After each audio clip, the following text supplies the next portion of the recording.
I'm Amado, 28, working at an automotive parts manufacturing plant in Nashville.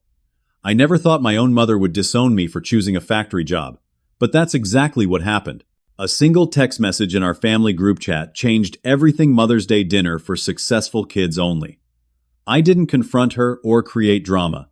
I simply walked away and built my own life. What happened next surprised everyone, including me. Before I dive into how my own mother disowned me for my honest work, let me know where you're watching from, and hit that like and subscribe button if you've ever felt judged for your career choices. Growing up in Bloomfield Hills, Michigan, our 4-bedroom colonial house in an upper-middle-class neighborhood was the perfect backdrop for my mother's ambitions. Patricia. My mother worked as a hospital administrator who never let anyone forget her corner office or the importance of her position. She dressed immaculately, spoke precisely, and expected nothing less than excellence from her children. My father, Robert, was a successful architect with his own firm. He designed modern office buildings and upscale homes throughout the Detroit metro area. While more laid back than my mother, he still reinforced her message about the importance of prestigious careers and social standing. Between my older sister Melody, who became a corporate lawyer, and my younger brother Caleb, accepted to medical school at 22, I was the middle child who never quite fit the family mold. Melody graduated top of her class from University of Michigan Law School. Caleb was the family genius who skipped a grade and collected academic scholarships like baseball cards. Then there was me. From an early age, I struggled with traditional academics. While my siblings breezed through honors classes, I found myself fighting to maintain B grades. It wasn't for lack of effort. I often stayed up past midnight, finishing assignments that came easily to them. Amado, this C+ in algebra is unacceptable, my mother would say, waving my report card. The Robinson family doesn't produce average children. You need to apply yourself. What my parents never seemed to notice was that I excelled in different areas. When Dad's car wouldn't start, I diagnosed and fixed the ignition system at 16. When our deck needed rebuilding, I designed and constructed it one summer. While Melody memorized legal precedents and Caleb studied cellular biology, I could disassemble and reassemble practically anything mechanical. That's a nice hobby, my mother would say dismissively when I showed her something I'd built or fixed. But hobbies don't lead to careers, Amado. You need to focus on college track subjects. High school intensified the pressure. My mother insisted I take AP classes despite my counselor, suggesting more technical courses might better suit my abilities. She hired expensive SAT tutors and scheduled college visits to Ivy League schools, where my academic record clearly wouldn't qualify me. Just try harder became her mantra. The Martinez family has standards. My senior year brought the inevitable crisis. My grades remained firmly average. I scored decently on the SAT, but nowhere near my siblings' near-perfect results. The prestigious universities my mother had pinned her hopes on sent polite rejection letters. I suppose you could go to community college for 2 years, my mother said, unable to hide her disappointment. Then transfer somewhere respectable. It's not ideal, but we can just tell people you're getting your prerequisites out of the way. That September, I enrolled at Oakland Community College. I tried to embrace it, selecting general education classes and attempting to find interest in subjects that might lead to what my mother called a real career. But sitting in economics and accounting lectures only confirmed what I already knew: my talents and interests lay elsewhere.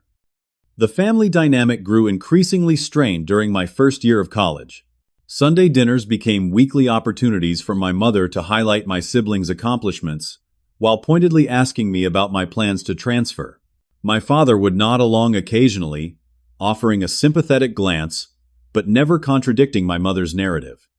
As Melody secured a junior associate position at a prestigious law firm, and Caleb received early acceptance to medical school, I found myself increasingly unable to breathe in my own home. The contrast between my struggling academic journey and their seamless progression through the ranks of respectability widened into an unbridgeable chasm. By spring semester, I was barely attending classes, my GPA hovering dangerously close to academic probation.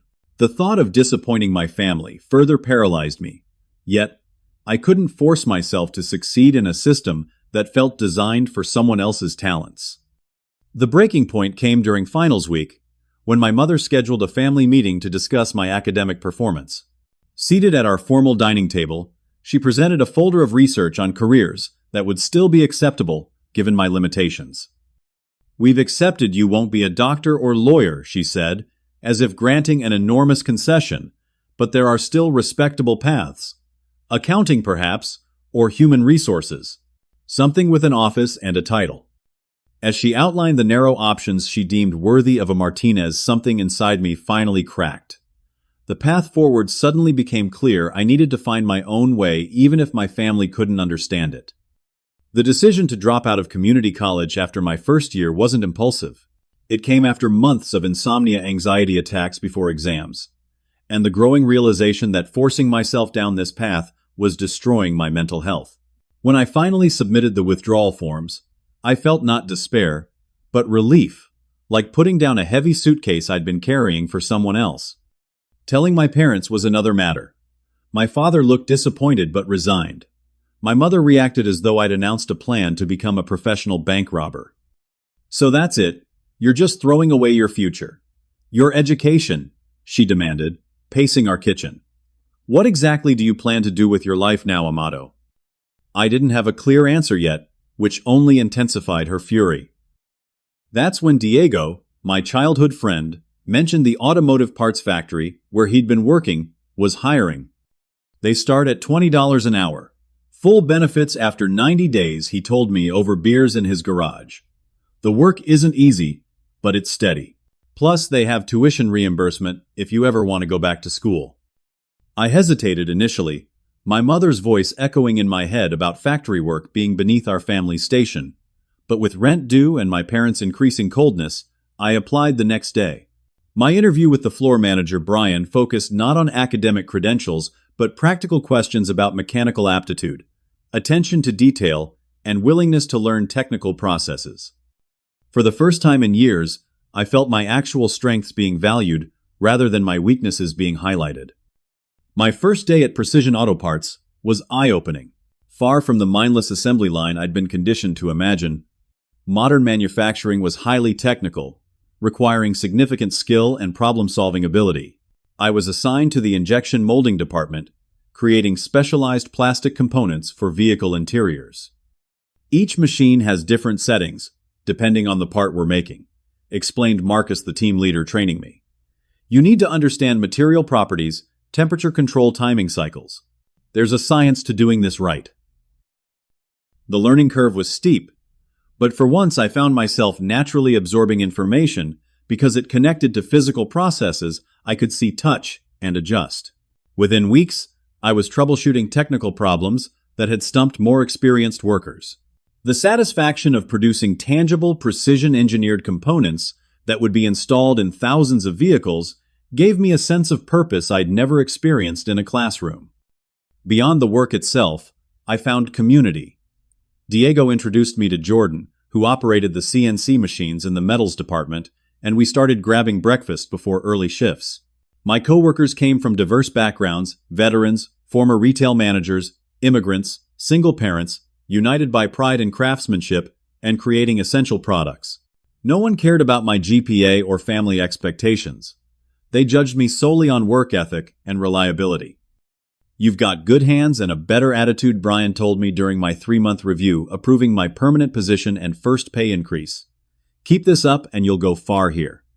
Within 2 years, I advanced to team lead, supervising a 6-person unit and earning nearly $60,000 annually with overtime. At 24, I qualified for a modest mortgage and purchased a small 3-bedroom house just outside Detroit. Nothing fancy, but mine, bought with money I'd earned through work I respected. The day I closed on my house, I invited my family to a small housewarming dinner. My father and siblings attended, offering awkward congratulations. My mother came last, arriving in her luxury SUV, her eyes cataloging every aspect of my home with barely disguised judgment. "It's cozy," she said, the pause conveying volumes. "I suppose it's a start. When do you plan to look for something in a better neighborhood?" "This neighborhood is perfectly fine, Mom," I replied, "and I like this house." "Well, once you find a real career path, You can upgrade, she said, patting my arm condescendingly. This factory job has served its purpose as a stepping stone. It's not a stepping stone. I'm good at what I do, and I enjoy it. Her smile tightened. Surely you don't intend to remain a factory worker forever, Amado. You're a Martinez. That exchange set the tone for the next few years. At family gatherings, my mother would introduce Melody as my daughter, the attorney, and Caleb as my son and the medical student. But when it came to me, I became simply Amado, my middle child, as if my occupation was too embarrassing to mention. Holiday dinners became exercises in subtle humiliation. My mother would steer conversations toward Melody's cases or Caleb's clinical rotations, then turn to me with a bright artificial smile. And what's new at the plant? Amado made. Any interesting car parts lately? The sarcasm wasn't lost on anyone, though. No one challenged it. My father would study his plate. My siblings would offer sympathetic glances, but never openly contradict our mother. The unspoken family hierarchy had me firmly at the bottom, my practical success somehow less valuable than their prestigious titles. Despite these tensions, I continued advancing at work, taking additional technical certifications, and expanding my responsibilities. I developed a reputation for innovative process improvements that increased efficiency while reducing material waste. When visitors toured our facility, managers often brought them to my department as an example of excellence in modern manufacturing. The disconnect between my growing professional respect at the factory and my diminished status within my own family created a cognitive dissonance that became increasingly difficult to reconcile. Still, I maintained contact, attended family events, and tried to accept that my mother might never value the path I'd chosen. Then came the text message that changed everything. The first Sunday in May, my phone buzzed with activity in our family group chat. Mother's Day was approaching, and plans were being discussed for our traditional celebration dinner. Normally, we gathered at an upscale restaurant downtown dressed formally, and presented my mother with carefully selected gifts that met her exacting standards. I was driving home from a weekend fishing trip with Diego and Jordan when the messages started coming through. The first few were typical coordination efforts from my father and siblings about timing and restaurant options. Then my mother weighed in with a message that stopped my heart. This year, I'm hosting Mother's Day dinner at home, for successful kids only. Factory workers need not attend. I've decided to stop pretending I'm not disappointed. I pulled over to the shoulder of the highway, convinced I'd misread the text, but rereading only confirmed the deliberate cruelty of her words. The group chat remained silent for several minutes. No one defending me, no one questioning her declaration. Then planning resumed as if I hadn't been explicitly uninvited from a family holiday. My hands trembled as I set the phone down. A wave of nausea swept over me, and I struggled to take normal breaths. Diego, noticing my reaction from the passenger seat, asked what was wrong. I simply handed him my phone. "What the actual hell?" he muttered, reading the exchange. "Your own mother wrote this, and nobody said anything." I waited for someone, my father, Melody, Caleb, to speak up, to say this wasn't right, to acknowledge that running production lines that created essential components for America's automotive industry wasn't shameful. The silence from everyone stretched into minutes, then hours. Finally, as I arrived home, a private message from Melody appeared. "Mom's just being dramatic, but maybe skip this one. Things will blow over eventually." Not "this is wrong," and I told her so. Not "we won't attend if you're excluded." Just advice to accept my exclusion and hope for future reinstatement if I became properly successful by my mother's definition. The hurt transformed into something deeper as I realized no one was standing up for me. My value to my family apparently hinged entirely on career prestige rather than character happiness or even basic familial bond. Something fundamental broke inside me at that moment, the desperate need for my mother's approval that had shaped so much of my life. Instead of responding with anger or pleading, I made a different choice. I removed myself from the family group chat without comment. No dramatic announcement, no heated confrontation. Just a quiet exit from a conversation where I'd been explicitly told I didn't belong. That evening, I sat on my back deck watching the sunset and trying to process the magnitude of what had happened. My mother had publicly disowned me for having a blue-collar job work that provided for me, challenged me intellectually, and contributed tangibly to society. And my family had silently accepted this as reasonable. The next day at work, I confided in Marcus, Jordan, and Diego during lunch break. Their outrage provided validation I desperately needed. Family is supposed to be proud of hard work, not ashamed of it, Marcus said, shaking his head in disbelief. Diego, who had witnessed my mother's condescension firsthand over the years, was less surprised but equally supportive. Come to our place for Mother's Day. My mom makes the best tamales, and she already likes you better than me. Jordan, typically the quietest of our group, spoke with unexpected intensity.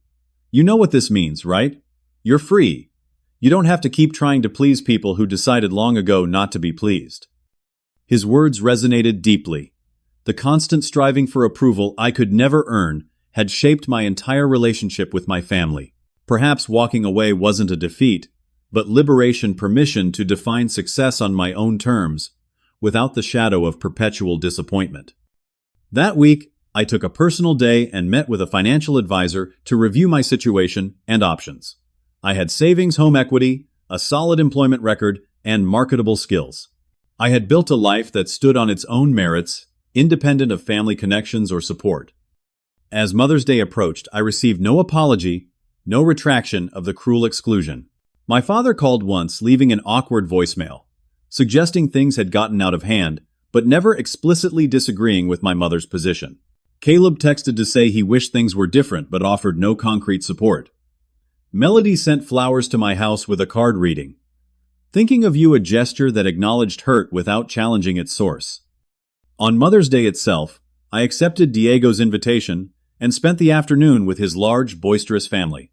His mother insisted I take seconds of everything and sent me home with enough leftovers for days. The contrast between their warm acceptance and my own family's rejection crystallized something I had been avoiding, acknowledging I needed distance to heal. The decision formed gradually, yet felt inevitable once realized. I would leave Michigan not in defeat, but in search of something better. Somewhere I could build a life based on my own values, rather than constantly measuring myself against impossible standards. The opportunity arrived sooner than expected.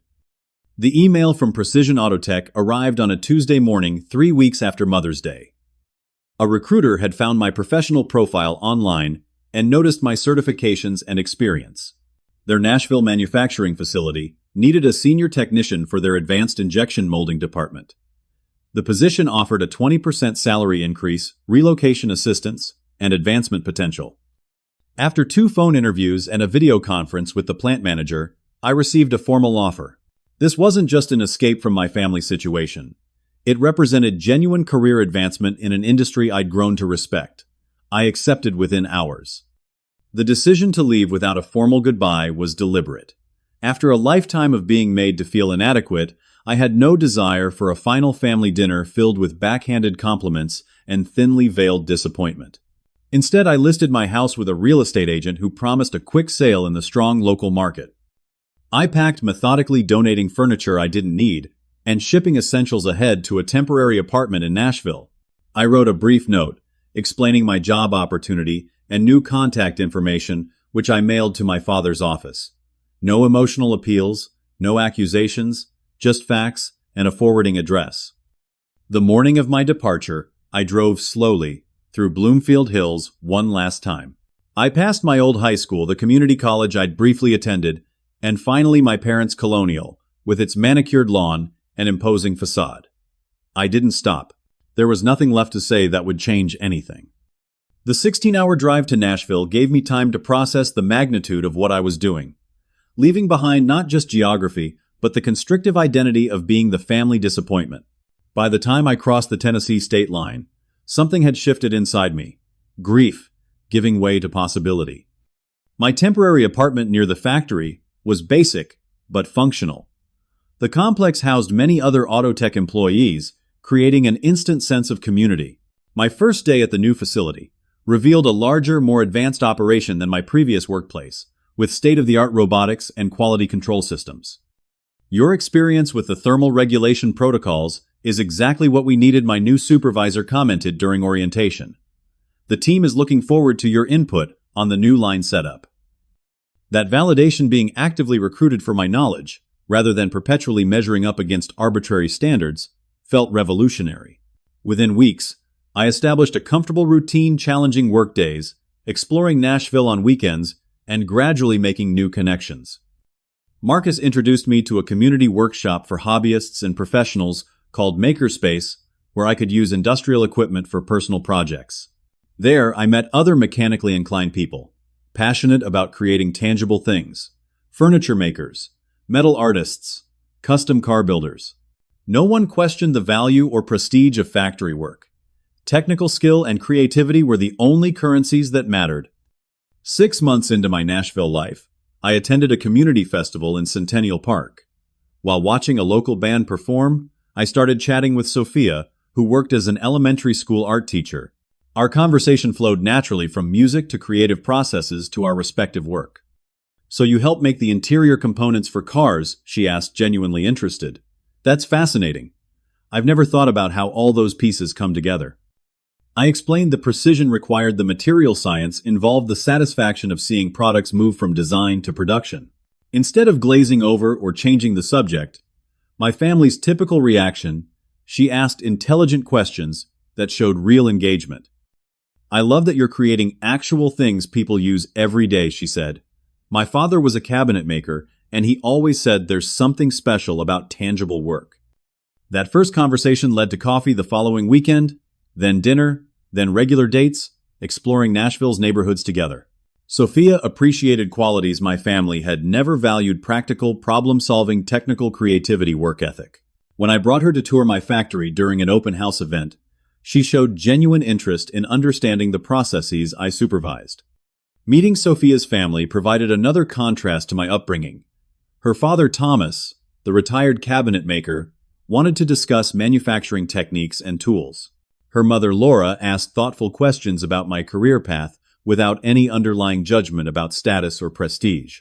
Her brother, Alex, an electrician, treated me like a professional peer rather than someone who had settled for less. "We're all makers in different ways," Thomas told me during a backyard barbecue at their home. "Teaching, building furniture, wiring houses, creating car parts, it all matters." As months passed, I received occasional text messages from Caleb, surface-level check-ins without addressing the family rift. My father sent a brief email acknowledging receipt of my new address, but offered no substantive reconnection. My mother and Melody maintained complete silence. I found, somewhat surprisingly, that the absence of their judgment created space for genuine confidence to grow. At Autotech, my technical suggestions led to significant efficiency improvements on 2 production lines. The plant manager noticed, promoting me to department supervisor with a team of 12 technicians reporting to me. At 26, I was one of the youngest supervisors in the company, overseeing complex operations critical to production quotas. With increased financial stability, I purchased a charming 3-bedroom craftsman house in East Nashville, an established neighborhood with character rather than a starter home in a distant suburb. The house needed work, but renovations gave me a creative outlet for my mechanical skills. Weekends found me replacing plumbing fixtures, rebuilding the back deck, and installing custom shelving. Sophia moved in after we'd been dating for 14 months, bringing warmth and artistic touches to complement my practical improvements. Our home became a gathering place for friends from both our professional circles, her fellow teachers and artists, alongside my factory colleagues and makerspace connections. During this period, an unexpected opportunity emerged through Marcus, who had also relocated to Nashville for a position at Autotech. We began creating custom metal furniture on weekends, combining my technical knowledge of materials with his design sensibility. What started as a hobby, creating pieces for our own homes, evolved into small commissioned projects for friends. Reclaimed Industrial became our signature style, transforming manufacturing scraps and vintage machinery parts into functional art. A local coffee shop commissioned dining tables, then a boutique hotel requested custom reception desks. Without intentionally building a business, we found ourselves with growing demand for our creations. This side venture provided not just additional income, but creative satisfaction that complemented my technical day job.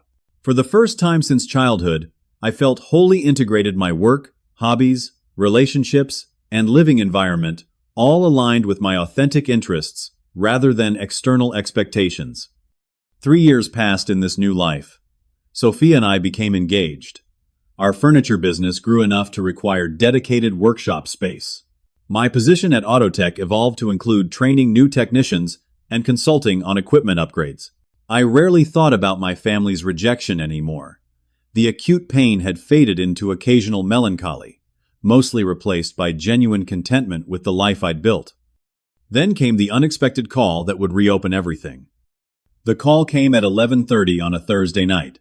Sophia and I were already in bed discussing weekend plans when my phone lit up with Melody's name, the first direct contact from my sister in over 2 years.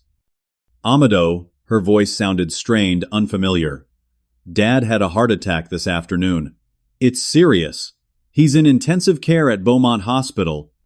The room seemed to tilt sideways. Despite everything, my father was still my father. How serious? Triple bypass surgery tomorrow morning. Mom wanted me to call you. A pause. He's been asking for you. The implicit message was clear. My mother hadn't wanted to call me herself even now. She delegated the task to Melody, maintaining her distance even in crisis. After ending the call, I sat on the edge of the bed, emotions colliding like weather fronts. Sophia placed a hand on my shoulder. You should go, she said quietly. Whatever happened between you all, you'll regret not being there if things go badly. It's been 3 years, I replied. They made their position clear. This isn't about them, she countered gently. It's about what you need to live with afterward. By morning, I had booked a flight to Detroit, arranged emergency leave from work, and packed a small suitcase. Sophia drove me to Nashville International, squeezing my hand before security. Remember who you are now, she said, not who they think you are. The flight gave me time to prepare mentally for the reunion. I was no longer the confused young man seeking validation.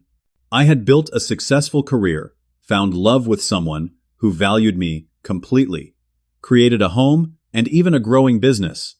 I was returning not as a supplicant, but as an equal, whether my family recognized that or not. Arriving at Beaumont Hospital brought a flood of memories. This was where my mother had worked as an administrator, where she had built her professional reputation. Walking through the main entrance, I half expected to see her name on an office door. The cardiac ICU waiting room held my family tableau mother, sitting rigidly upright, scrolling through her phone. Melody in a business suit, presumably having come directly from her law firm. Caleb pacing nervously by the window. The scene was so familiar, yet I approached it as a stranger. Melody saw me first, her expression flickering between relief and apprehension. Amado, you made it. My mother's head snapped up her face briefly, registering surprise before settling into studied neutrality. That was quick. No embrace. No thank you for coming. Just an observation of my prompt arrival, as if I were an expected delivery rather than a son returning in a family emergency. Caleb crossed the room, offering an awkward half-hug. Good to see you, bro. Sorry about the circumstances. A doctor approached before the stilted reunion could develop, further explaining my father's condition and the planned procedure. Triple bypass surgery carried risks, but offered the best chance for recovery. The heart attack had damaged some cardiac tissue, but they'd intervened quickly enough to prevent catastrophic damage. Family can visit briefly before pre-op, she concluded. 2 at a time, 5 minutes maximum. My mother immediately stood. Melody, you'll come with me first. Of course. The hierarchy remained intact even now. I waited as my mother and sister disappeared through the double doors, followed by Caleb's turn. When finally permitted to enter with my mother Melody, tactfully suggesting this pairing, I steeled myself for whatever reception awaited in my father's room. The sight of him, pale, diminished, connected to monitoring equipment, hit harder than expected. This was the strong, capable man who'd taught me to throw a baseball, who'd quietly admired my mechanical abilities even while deferring to my mother's academic priorities. Now he looked suddenly old, vulnerable. His eyes widened, seeing me filling with tears. Amado, you came. I moved to his bedside, taking his hand. Of course I came. I'm sorry, he whispered, glancing briefly toward my mother. Should have stood up for you. Always been proud of you. The simple admission, the words I'd needed for years, came now in this sterile hospital room under the shadow of mortality. My throat tightened painfully. It's okay, Dad. We're okay. My mother cleared her throat. Robert, you need to conserve your strength. The doctors said minimal conversation before surgery. Always controlling the narrative even now. But my father squeezed my hand, a lifetime of communication passing between us in that simple gesture. Stay until after he requested. Please. I nodded. I'll be here when you wake up. Over the next 24 hours, awkward coexistence with my family revealed fractures beyond my absence. My parents' architecture business had struggled financially for years, information withheld during our estrangement. The recession had hit luxury construction particularly hard, and my father had been working excessive hours trying to maintain appearances. The Westbrook development fell through entirely, Caleb explained quietly, over vending machine coffee. Dad lost nearly $200,000 in preliminary design work. Mom still insisted on renovating their kitchen last year, though. Keeping up appearances. The familiar pattern emerged more clearly from outside. My mother's obsession with status had extended beyond her children's careers to financial decisions that strained resources. The family home carried a second mortgage.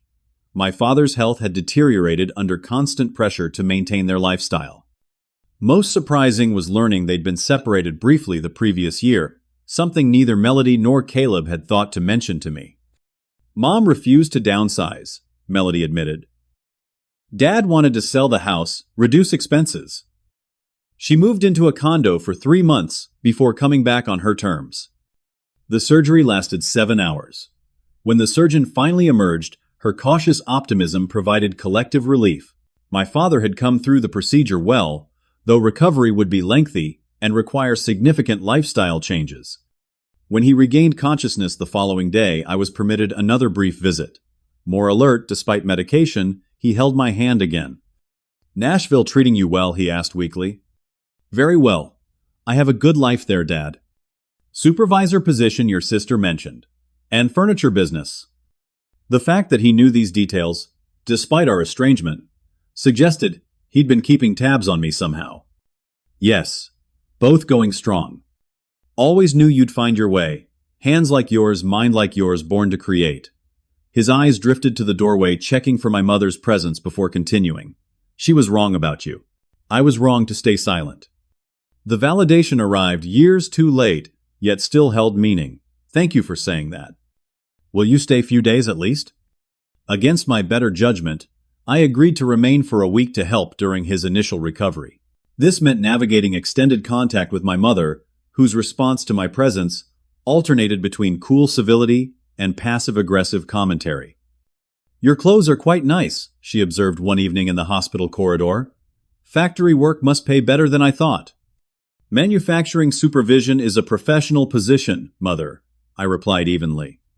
And yes, it pays very well. Still making car parts, though. Still creating essential components for an industry that employs millions of Americans, yes. She sniffed, but offered no further comment, her worldview too rigid to accommodate the possibility she'd been wrong. The week passed in this strange limbo of reconnection with my father and strained interaction with my mother. Melody maintained careful diplomacy, while Caleb surprised me by showing genuine interest in my Nashville life. Medical school isn't what I expected, he confided during a coffee run. Sometimes I wonder if I'm on this path because I want it or because it was decided for me. His admission revealed cracks in the perfect family narrative I'd left behind. Perhaps being the successful children carried its own burdens. When the time came to return to Nashville, my father's improvement had steadied. He would be released to home care the following week, beginning the long recovery process. Our goodbye held new weight, acknowledgement of wrongs, possibilities of some future relationship reconfigured on different terms. My mother's farewell was characteristically detached. Safe travels. No apology, no invitation to visit again, no recognition of her role in our estrangement. I left Michigan carrying mixed emotions, relief at reconnecting with my father's sadness at the circumstances required for it to happen, renewed certainty that my decision to build a life elsewhere had been necessary. Landing in Nashville, seeing Sophia waiting in the arrivals area, I felt a profound sense of coming home not to geography, but to authenticity. That night, sitting on our back porch under Tennessee stars, I proposed marriage, choosing definitively to build my future with someone who loved me completely, for exactly who I was. The year following my father's heart attack brought unexpected developments in both my professional and personal life. The custom furniture side business Marcus and I had developed as a creative outlet began attracting serious attention in Nashville's design community. Our industrial meets artisan aesthetic resonated with the city's revitalization ethos, and commissions grew steadily through word of mouth. What began as weekend projects in a rented workshop space evolved into something more substantial when Architectural Digest featured our dining tables in an article about new American craftsmen redefining manufacturing. The writer highlighted our backgrounds as factory workers who brought precision manufacturing techniques to handcrafted furniture bridging, industrial production, and artisanal creation. These pieces tell an authentic American story, the article concluded, where blue-collar craftsmanship meets contemporary design sensibility. The feature triggered a cascade of interest from high-end restaurants, boutique hotels, and private collectors. Orders exceeded our capacity to fulfill them while maintaining our full-time factory positions. After careful financial analysis and many late-night discussions with Sophia, I made the decision to leave Autotech and commit fully to our growing business, which we formally established as Foundry Works. My factory colleagues celebrated my entrepreneurial leap with a surprise going-away party. The plant manager, who had become a mentor, offered encouragement rather than disappointment. "You've learned what you needed here," he said, raising a toast. "Now you're taking those skills to build something of your own. That's the American dream in action." With my full attention, Foundry Works expanded rapidly. We leased a larger workshop in Nashville's emerging maker district, purchased additional equipment, and hired 2 assistants. Local television featured our operation in a segment about manufacturing entrepreneurs revitalizing traditional craftsmanship. "We bring factory precision to custom creation," I explained during the interview. "Each piece combines industrial-grade durability with artistic design elements." The exposure brought a transformative opportunity.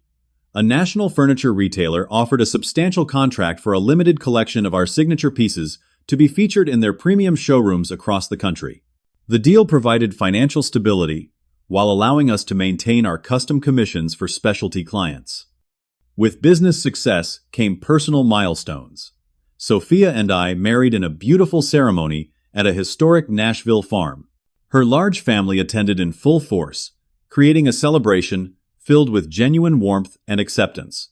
Though I'd sent invitations to my parents and siblings, only Caleb made the journey to Tennessee, arriving with an apologetic explanation about my father's still recovering health preventing travel. "Mom could have come," he admitted quietly, during the reception. "She chose not to." Her absence stung less than it might have years earlier. Sophia's parents had embraced me so completely that Thomas, her father, insisted on standing beside me during the ceremony as the proud father of the groom.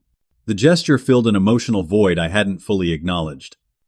Our honeymoon in coastal Maine provided a brief respite before returning to expand the business further. With Sophia's encouragement, we developed a training program for disadvantaged youth interested in manufacturing skills, partnering with local high schools to offer apprenticeships in our workshop. "You're creating opportunities you wish you'd had," Sophia observed as we interviewed our first group of students, valuing different kinds of intelligence and creativity. The program garnered recognition from Nashville's Economic Development Committee, leading to a Small Business Innovation Award. The irony wasn't lost on me. The factory worker my mother couldn't acknowledge at family gatherings was now receiving civic honors for contributions to local manufacturing education. Foundry Works continued its growth trajectory, expanding to 15 employees within 18 months. Our revenue surpassed what both my siblings earned in their prestigious careers, another irony I appreciated privately. We purchased a larger commercial property to accommodate increasing production demands, renovating a former industrial building in keeping with our reclamation philosophy. The most unexpected development came in the form of an email from Caleb, asking if we might have a position available at the workshop. He had made the difficult decision to leave medical school after his second year, admitting the career path had always been our mother's ambition rather than his own. "I've been following what you're building," he wrote. "It seems more meaningful than memorizing pharmaceutical interactions. Is there room for another Martinez in the family business?" After discussing the situation with Sophia and Marcus, I offered Caleb an entry-level position, with no special treatment, the opportunity to learn the business from the ground up, just as I had in my factory days. He accepted, immediately arriving in Nashville, with little more than a suitcase and a palpable sense of relief. "Mom had a complete meltdown," he reported during his first dinner at our home. "She's not speaking to me now either. Dad tried to defend my decision, which led to another fight." "Their marriage is still struggling?" I asked. Caleb nodded solemnly. "They've separated again, this time officially. Dad's moved into a condo downtown. The house is on the market, too expensive to maintain, with the business still recovering." He hesitated before adding the most surprising revelation. "Mom follows everything you do online, you know. She has Google alerts set for Foundry Works. Never mentions it to anyone, but I caught her reading that Architectural Digest article. She kept your wedding invitation in her desk drawer." The information settled strangely in my consciousness. My mother secretly tracking my success while maintaining public rejection. The psychology behind her behavior was complex, a mixture of pride she couldn't acknowledge, and stubborn refusal to admit her judgment had been wrong. Caleb integrated well into our workshop environment, displaying unexpected talent for the design aspects of our business. His medical training gave him a unique perspective on ergonomics that improved several of our furniture lines. Within 6 months, he had earned a promotion to design assistant based on merit rather than family connection. "I've never enjoyed work before," he confessed one evening over beers after closing the workshop. "Always felt like I was fulfilling an obligation rather than doing something I cared about." "Is this how it's always been for you at the factory?" "Not always," I replied honestly. "But when I found the right environment, yes. There's something powerful about creating tangible things you can be proud of." Our conversation was interrupted by a call from Melody, a rare occurrence since my departure from Michigan. Her news brought the family narrative full circle. "Dad's filed for divorce," she said, without preamble. "He's selling his share of the architecture firm and moving to Florida. Mom's furious, claiming abandonment after 40 years of marriage." The dissolution of my parents' marriage represented the final fracturing of the facade my mother had worked so desperately to maintain: the perfect family with prestigious careers, social standing, and material success. The structure had been hollow at its core, prioritizing appearance over authenticity, status over happiness. "Are you okay?" I asked my sister, recognizing the toll these changes must be taking on her, as the child who had remained most embedded in the family system. "Not really," she admitted.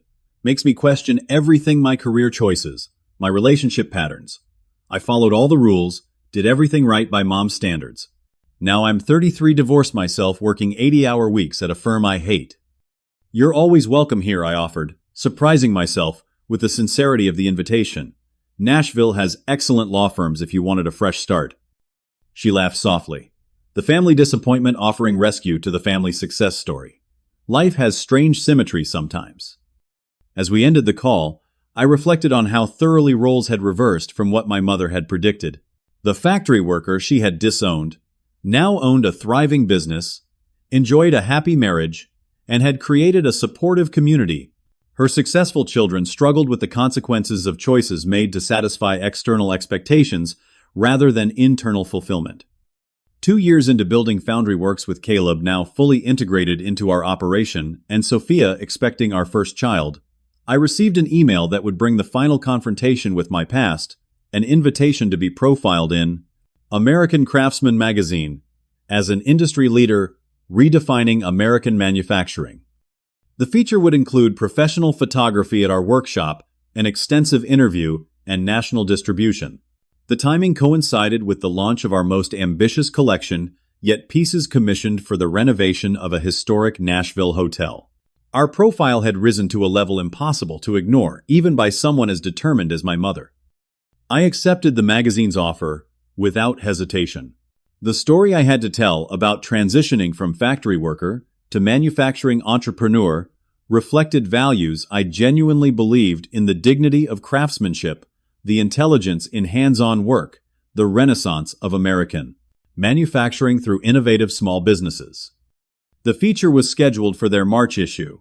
I expected its publication might elicit some reaction from my mother, perhaps an email, acknowledging my success while maintaining emotional distance. I never anticipated she would appear unannounced at our workshop door the very week the magazine hit newsstands. The Tuesday morning Patricia Martinez walked into our workshop started like any other. I was reviewing production schedules with our team leads when Marcus appeared at my office door with an uncharacteristically serious expression. "There's someone here to see you," he said carefully. "Your mother." For a moment I thought I'd misheard him. My mother had not spoken directly to me in 5 years, not even when my father had his heart attack. The idea of her standing in our Nashville workshop seemed impossible. Yet there she was in our reception area, looking simultaneously familiar and strange. She wore her typical professional attire: tailored pantsuit, pearl earrings, immaculate makeup, but something about her posture had changed. The commanding presence that had dominated our family home seemed diminished somehow. "Amado," she said, her voice carrying the slight tremor of uncertainty I'd never heard before. "Your workshop is impressive." The understated compliment, perhaps the first genuine one she'd offered regarding my work, caught me off guard. I invited her to my office, struggling to process her unexpected appearance in my carefully constructed new life. I saw the magazine article she began once we were seated. The national recognition is quite significant. Her attempts at conversation remained awkward, circling the periphery of meaningfulness, without addressing the elephant in the room: her explicit rejection of me years earlier. I allowed the uncomfortable small talk to continue briefly before interrupting with the obvious question. "Why are you here, Mother?" She placed her handbag precisely on her lap, a familiar gesture of composure gathering. "Your father's divorce was finalized last month." "I know. Caleb mentioned it. What you may not know is that his decision to leave was largely influenced by how I treated you." Her admission came stiffly, clearly difficult. During our final argument, he said he'd never forgiven himself for not defending you, and he could no longer live with someone who would reject their child over a career choice. The revelation that my situation had contributed to my parents' separation carried complicated emotions: vindication mixed with sadness that family bonds had fractured so completely. "I'm sorry about your divorce," I offered neutrally. The house sold below value. She continued, her focus still partially on material concerns. "I've had to take a smaller condo near the hospital. Your father received early retirement from the firm, his health issues qualifying him for the insurance benefits." As she spoke, I recognized she was establishing context for what came next. Not excuses exactly, but explanation of the circumstances that had humbled her enough to make this journey. "I was wrong about you." The words emerged with visible difficulty. "Your success has proven that."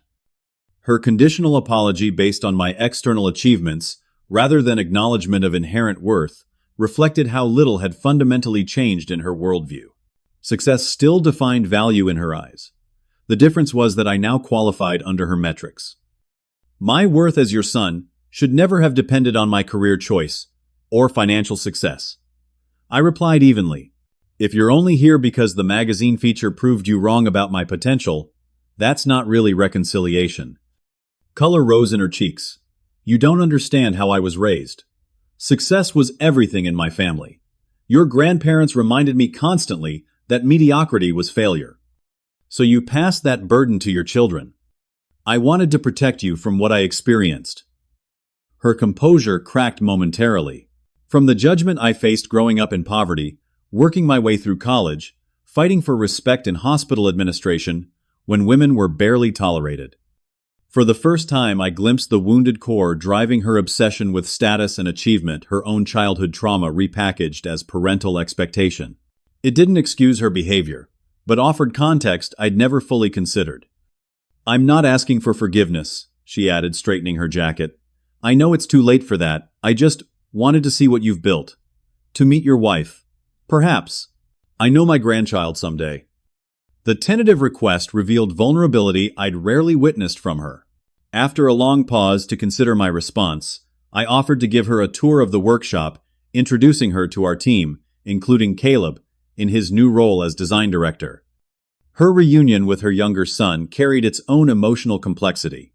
Caleb had maintained limited contact since leaving medical school, but seeing him thriving in our business environment visibly impacted her. "You look happy," she observed with surprise. "I am happy," Caleb confirmed. "Turns out I love designing things that actually exist in the physical world." The tour concluded at our showcase area displaying our latest collections. My mother studied each piece with unexpected attentiveness, asking thoughtful questions about materials and techniques. "These are beautiful," she acknowledged, running her hand along a table edge. "True craftsmanship." "Would you like to meet Sophia?" I offered, surprising myself with the invitation. "She's teaching until 3, but we could have dinner." The evening that followed at our home created its own kind of reckoning. Sophia, despite knowing our painful history, welcomed my mother with genuine grace.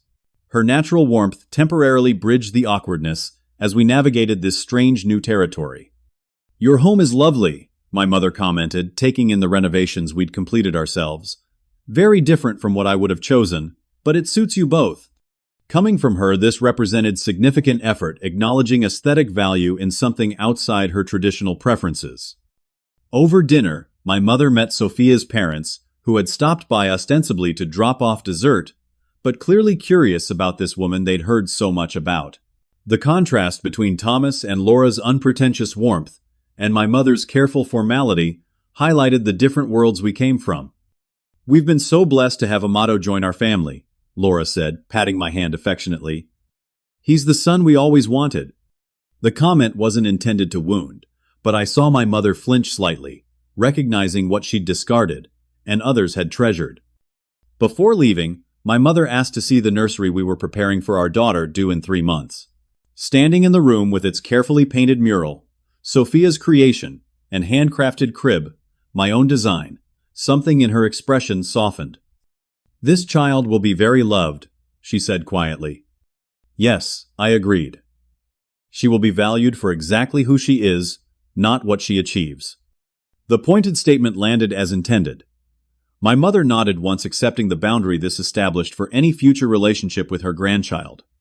As we said goodbye, she handed me an envelope. A gift for the baby's education fund. No strings attached. The gesture represented her limited vocabulary for showing care financial provision without emotional demands.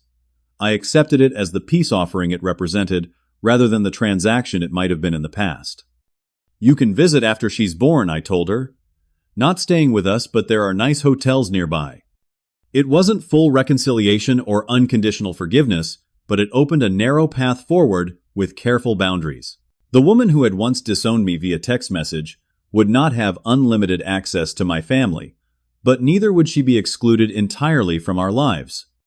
In the months that followed, we established a careful, limited relationship. My mother visited Nashville quarterly, staying at a downtown hotel and spending scheduled time with us. She attended our daughter Julia's birth, but respected our wishes about hospital visitors and early bonding time. Her interactions remained somewhat formal, but free from the cutting criticism that had defined our earlier relationship. My father, now settled in Florida and dating a retired teacher, maintained more relaxed contact through regular video calls and occasional visits. Freed from my mother's influence, he developed a grandfatherly warmth that had been suppressed during my childhood. Melody eventually took my suggestion, transferring to a smaller law firm in Nashville with better work-life balance, beginning her own healing journey away from our mother's expectations. 5 years after that text message ejected me from the family Mother's Day celebration, I found myself hosting a different kind of gathering. Our backyard filled with Sophia's extended family, my father visiting from Florida, Caleb, and his new girlfriend Melody, and her colleagues from the Nashville firm, and our workshop family of employees and apprentices. My mother attended too, maintaining appropriate boundaries while making visible efforts to connect with her granddaughter. Standing at my grill watching this reconstructed family enjoy each other's company, I reflected on the journey from rejection to rebuilding. The pain had been real and deep, but it had freed me to create a life aligned with my authentic skills and values rather than external expectations. The factory job my mother had once considered shameful had led directly to the successful business and fulfilling life I now enjoyed. More importantly, I had broken the cycle of conditional love based on achievement and status. My daughter would grow up knowing her worth came from who she was, not what she accomplished or which career path she chose. This understanding represented the most significant reclamation of all. Not just professional success that proved my mother wrong, but the deeper wisdom to create a family culture based on authentic acceptance rather than performance. Metrics. Thank you for listening to my story. If you've ever been judged for your career choices or felt like the family disappointment, I hope my journey offers some encouragement. Success isn't measured by titles or degrees, but by creating a life that honors your unique gifts and values. Have you ever had to choose between family expectations and your authentic path? Share your experience in the comments below. If my story resonated with you, please like, subscribe, and share to help others who might be struggling with similar family dynamics. Remember, sometimes being cast aside is the beginning of finding where you truly belong.